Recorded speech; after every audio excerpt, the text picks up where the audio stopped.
चीन की इस हरकत के बाद भारतीय सेना को मिली है खुली छूट। जी हाँ दोस्तों, बता दें कि आप लोग जानते होंगे कि भारत और चीन में लद्दाख के गलवान घाटी में खूनी संघर्ष के बाद स्थिति बहुत ही ज़्यादा तनावपूर्ण हो चुका है और इस बीच सूत्रों के अनुसार भारत ने सेना को फैसले लेने की पूरी छूट दे दी है। बता दें कि चीनी सेना के साथ संघर्ष में भारत के 20 जवान शहीद हो गए। चीन के इस धोखे के बाद देश में काफ़ी ज़्यादा गुस्से का माहौल छाया हुआ है। वहीं सूत्रों के अनुसार सेना को अब अपने हिसाब से फैसला लेने की छूट दे दी गई है। Cabinet committee on security affairs के बैठक में इस बारे में फैसला किया गया है कि इस बीच अभी रक्षा मंत्री तीनों सेना के चीफ के साथ लगातार बातचीत कर रहे हैं। जी हाँ, बैठक में। और बात कर ली जाए तो पीएम नरेंद्र मोदी, गृह मंत्री अमित शाह के बीच मंगलवार रात देर रात तक गलवान में हुई घटना को लेकर बातचीत हुई है। और इस बीच रक्षा मंत्री राजनाथ सिंह आज फिर तीनों सेना के प्रमुख, जी हाँ, जल सेना, थल सेना और वायु सेना, तीनों सेनाओं के प्रमुख और CDS जनरल बिपिन रावत के साथ सीमा पर मौजूद हालात को लेकर बैठक कर रहे हैं।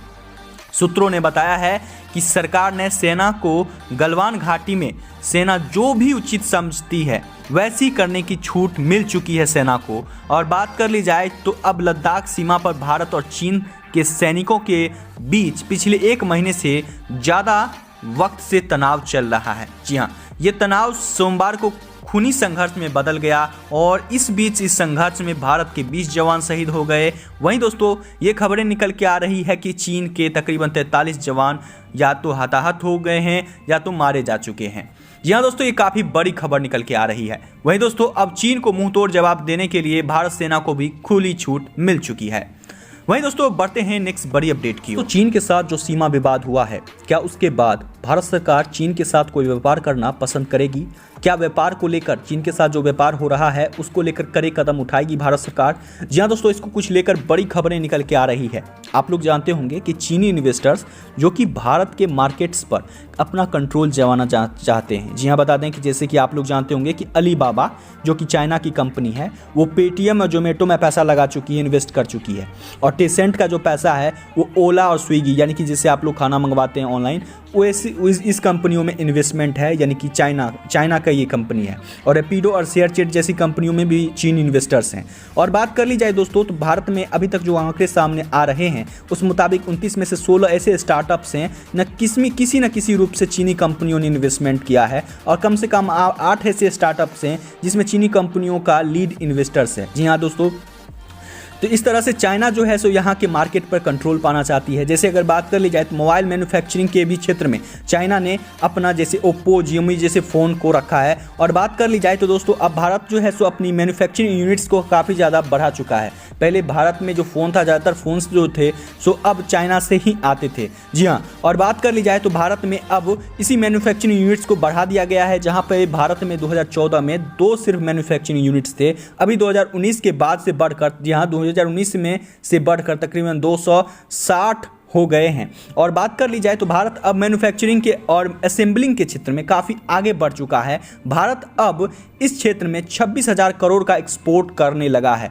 तो दोस्तों, ऐसे में भारत जो है सो बात कर ली जाए तो भारत जो है सो अब मोबाइल मैन्युफैक्चरिंग के भी क्षेत्र में काफ़ी आगे बढ़ चुका है। और बात कर ली जाए तो बाकी जितने भी क्षेत्र हैं जहाँ से चाइना के साथ व्यापार कर रहा था भारत, जिन क्षेत्रों में, अब उन क्षेत्रों में धीरे धीरे अब रोक लगा रहा है। और बात कर ली जाए तो जैसे कि दवाइयों के लिए जितनी भी मैन्युफैक्चरिंग की चीज़ें आती थी या जितने भी इंग्रेडिएंट्स आते थे उन सभी पर रोक लगाया जाएगा। और भारत में ही उसके लिए बहुत सारी कंपनियां खोली जा रही हैं और बहुत सारी कंपनियां चल भी रही हैं। तो दोस्तों, इस तरह से अब भारत जो है सो बहुत जल्द चीनी सामान का बहिष्कार कर रही है और चीनी सामान का बहिष्कार भी हो रहा है। जैसे ही दोस्तों इस हरकत के बारे में पता चला, तब से भारत में इस को लेकर काफ़ी ज़्यादा लोगों में गुस्से का माहौल देखा जा रहा है। अब लोग जो हैं सो चाइना की जितनी भी चीज़ें हैं उन सभी चीज़ों को अपने घर से बाहर फेंक रहे हैं। उसमें तरह तरह की उसको लेकर तरह तरह की आवाज़ें उठाई जा रही है,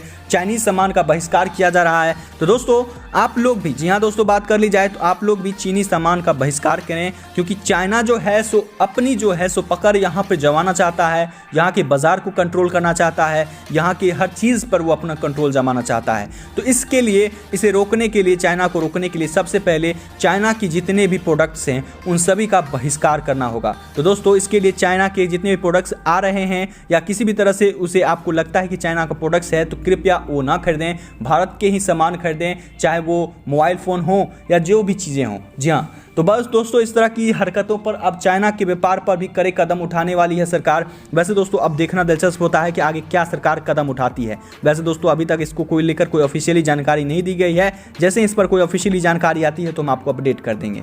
वहीं दोस्तों बढ़ते हैं नेक्स्ट बड़ी अपडेट की ओर। दोस्तों इन दिनों जो महामारी फैली हुई है उसको लेकर जो दवा की खोज है वो हो चुकी है, और बात कर ली जाए तो ये सबसे बड़ी खुशखबरी है कि भारत में वो दवा महज 10 रुपये की शीशी मिलती है। जी हाँ, जिसको लेकर WHO भी कायल हो चुका है। जी हाँ, बात कर ली जाए तो इंग्लैंड में इस शोधकर्ताओं का कहना है कि पहला ऐसा प्रमाण मिला है कि ये दवा इन दिनों जो महामारी फैली हुई है उसके मरीजों को बचाने में काफ़ी कारगर साबित हो रही है। और डेक्सामेथासोन नामक ये स्टेरॉइड, जी हाँ डेक्सामेथासोन नामक ये जो स्टेरॉइड है, इसी का इस्तेमाल करके जो काफ़ी गंभीर रूप से मरीज हैं, जी हाँ काफ़ी गंभीर रूप से इस बीमारी से पीड़ित हैं, इन ऐसे मरीजों को बचाया जा रहा है। और बात कर ली जाए उनकी मृत्यु दर में 1/3 तक घट गई है। जी हाँ, तो दोस्तों इस तरह से काफ़ी बड़ी खुशखबरी निकल के आ रही है और इसको लेकर WHO ने बधाइयाँ भी दी है। वैसे दोस्तों इस दवा को लेकर, जी हाँ बता दें कि इस दवा के ऊपर जो शोध करने वाले हैं उनका नाम है पीटर हॉर्बी। उन्होंने इस शोध करके इस पर ये बात जाहिर की है, और बात कर ली जाए तो इस पर एक काफ़ी बड़ा बयान भी आया है। वैसे दोस्तों बड़े बड़े मीडिया पोर्टल्स ने भी इसको लेकर दावा किया है। जी हाँ, बड़े बड़े मीडिया पोर्टल्स और आधिकारिक साइट ने भी ये दावा किया है।